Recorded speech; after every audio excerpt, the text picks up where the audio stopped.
సత్సంగం గురించి వేదవాంగ్మయంలో ఒక మాట ఉంది, మీ అందరికీ తెలిసిందే. సత్సంగత్వే నిస్సంగత్వం, నిస్సంగత్వే నిర్మోహత్వం, నిర్మోహత్వే నిశ్చలతత్వం, నిశ్చలతత్వే జీవన్ముక్తి. సత్సంగత్వే నిస్సంగత్వం అంటే ఏ వ్యక్తి అయితే సత్సంగం దగ్గర కూర్చుంటారో, ఆ సత్సంగం వింటారో, ఆ వ్యక్తిలో విషయవాంఛలు దూరం అయిపోతాయటండి.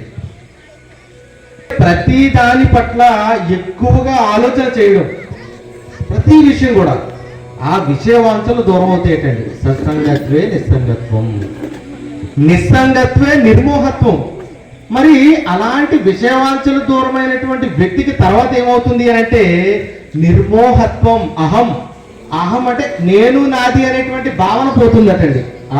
ఆ భక్తుడిలో కానీ ఆ భక్తురాల్లో కానీ ఇది నాది నేను అనేటువంటి అహం దూరం అయిపోతుందంట. నిర్మోహత్వే నిశ్చలతత్వం. మరి అహం దూరం అయిపోయినటువంటి వ్యక్తికి మనసు నిశ్చలత్వం వచ్చేస్తుందంటండి. మనసు అలజడితో ఉంటుంది కదా, నిశ్చలత్వం స్థిరంగా ఉంటుందంట. అక్కడ చివరిలో అంటాడు నిశ్చలతత్వే జీవన్ముక్తి.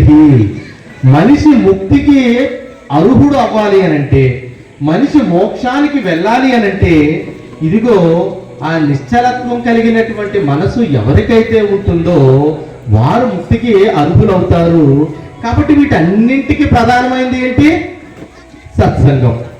కాబట్టి సత్సంగం అంత ప్రధానమైనది అని మనకి వేదవాంగ్మయంలో చెప్పడం జరిగింది.